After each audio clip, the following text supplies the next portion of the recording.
이 20부작 대서사는 고려 왕조의 운명을 완전히 뒤바꾼 가장 강렬하고 가장 잔혹했으며 가장 외로웠던 개혁군주 광종의 이야기입니다. 지난 10부 우리는 요나라의 40만 대군이 고려를 휩쓸고 개경마저 포위했던 절체절명의 위기 속에서 어린 현종이 고난의 파천기를 감내하고 충신하공진의 기지로 요나라 군대를 철수시켰음을 보았습니다. 수도 개경은 불타 폐허가 되었지만 고려는 불굴의 의지로 멸망을 면했습니다. 하지만 고려가 치러야 할 대가는 매우 컸습니다. 요나라 황제에게 친조를 약속하고 강동 6주를 반환하겠다는 굴욕적인 약속까지 해야 했습니다. 광종이 힘들게 선포했던 자주 황제국 고려의 위상이 흔들리는 치욕적인 상황이었습니다. 고려 정부는 요나라의 재침 의도를 간파하고 결코 친조 약속을 지킬 생각이 없었습니다. 요나라의 분노는 점점 끌어올랐고 고려는 더욱 강력한 폭풍을 맞이할 것임을 예감해야 했습니다. 오늘 우리는 그 위대한 변혁의 11번째 막을 열며 고려가 요나라와의 친조 약속을 회피하며 긴장감이 고조되는 배경, 참을 만큼 참은 요나라가 고려 정벌을 위해 준비하는 세 번째 침략의 서막, 그리고 풍전등화의 위기 속에서 고려를 구원할 최고의 지략가 노장 강감찬이 전쟁의 구원투수로 나서는 극적인 순간과 그 역사적 의미를 스릴과 박진감 넘치게 추적할 것입니다.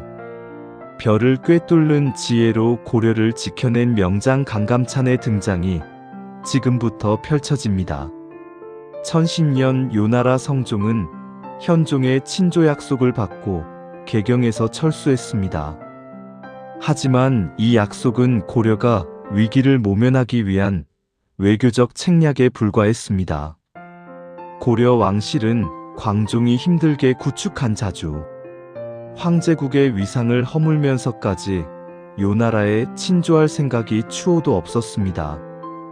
현종은 자신의 병환을 핑계 삼거나 나라가 아직 수습되지 않았다는 이유를 들어 친조를 차일피일 미뤘습니다.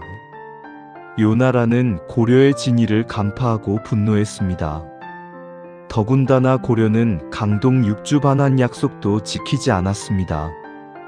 강동 6주는 압록강 연안에 위치한 전략적 요충지로 고려가 이를 지배함으로써 요나라는 여진족을 견제하고 송나라로 진격하는 길목을 확보하기 어려워졌기 때문입니다. 참을 만큼 참은 요나라는 더 이상 고려의 기만을 좌시하지 않기로 결정했습니다. 이 침략은 고려의 완전한 굴복을 목표로 하는 전면전이 될 것이었습니다. 고려는 요나라의 재침략을 예상하고 총력전을 준비했습니다. 현종은 고난의 파천기를 통해 백성들의 아픔을 직접 목격하며 왕으로서 더욱 성숙해졌습니다. 그는 개경 재건에 힘쓰는 한편 군사력 강화에 매진했습니다. 성곽을 수리하고 군사훈련을 강화하며 전쟁 물자를 비축했습니다. 고려 백성들 역시 나라를 지키겠다는 강력한 의지로 뭉쳤습니다. 이 전쟁은 더 이상 국왕이나 소수 권력자들만의 싸움이 아니라 고려 모든 백성의 운명이 달린 존망의 전쟁이 될 것임을 모두가 알고 있었습니다. 바로 이러한 절체절명의 위기 속에서 고려를 구원할 구원투수가 등장했습니다. 그가 바로 이미 70이 넘은 노년의 문관 강감찬 장군입니다. 강감찬은 뛰어난 학식과 지혜를 겸비한 문신이었지만 군사적 재능 또한 탁월했습니다. 현종은 강감찬의 해안과 전략적 사고를 믿고 그를 최고 지휘관인 상원수로 임명하여 총병마를 총괄하게 했습니다. 이는 과거 강조 정변과 대패를 겪은 후 현종이 내린 가장 현명한 결단 중 하나였습니다. 강감찬은 요나라의 3차 침략을 대비하여 치밀한 전략을 세웠습니다. 그는 전쟁의 초기에 요나라 군대의 기세를 꺾어야 한다고 판단하고 흥화진 일대에서 대규모 매복 작전을 계획했습니다. 강감찬은 군사적 지형을 활용하여 적을 유인하고 일시에 병력을 집중시켜 적에게 치명타를 입히는 작전을 구상했습니다. 고려 조정은 강감찬의 계획을 전적으로 신뢰하고 총력을 기울여 군사훈련과 물자 수송에 매진했습니다. 1018년 요나라 황제 성종은 소배합을 총사령관으로 삼아 지난 2차 침략 때보다 더욱 대규모인 10만 대군을 이끌고 고려를 향했습니다.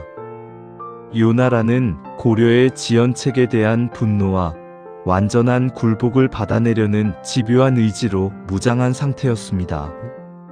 이는 과거 서희의 외교 담판으로 위기를 모면했던 1차 전쟁과는 확연히 달랐습니다. 이번 침략은 타협 없는 전면전이 될 것이었습니다. 고려는 이제 강감찬의 지휘 아래 국가 존망을 건 총력전에 나서야 했습니다. 요나라의 대군은 지난번과 달리 한 번에 고려 서북면을 돌파하고 남하하여 개경을 향해 달려들 기세였습니다. 고려는 어쩌면 이번 전쟁에서 영원히 사라질 수도 있다는 위기감 속에서 분연히 일어섰습니다. 강감찬 장군은 국경 수비를 강화하는 동시에 강동 육주를 포기하지 않겠다는 결심으로 서북면 일대에 군사를 집결시키며 요나라 군대를 맞을 준비를 했습니다. 이 전쟁은 광종이 피로써 닦아놓은 자주 고려의 힘이 과연 어디까지인지 시험하는 결정적 대결이 될 것입니다. 강감찬 장군의 눈에는 승리에 대한 확신과 고려 백성들을 지키겠다는 굳건한 의지만이 가득했습니다. 노련한 명장의 지휘 아래 고려는 지난 패배의 아픔을 딛고 역사상 최대의 승리를 위해 준비하고 있었습니다. 이제 고려의 운명을 건 치열한 결전의 날이 시시각각 다가오고 있었습니다. 광종 피해 황제, 고려를 다시 세우다. 20부작 대서사. 다음 12부에서는 강감찬 장군의 치밀한 전략과 고려 군민들의 불굴의 의지가 합쳐져 요나라 소배합이 이끄는 10만 대군을 흥화진에서 유인하고 귀주 벌판에서 섬멸하여 전쟁의 판도를 완전히 뒤집는 역사상 길이 빛날 귀주 대첩의 극적인 현장을 스릴 넘치게 다루겠습니다. 긴 시간 함께 해주셔서 감사합니다.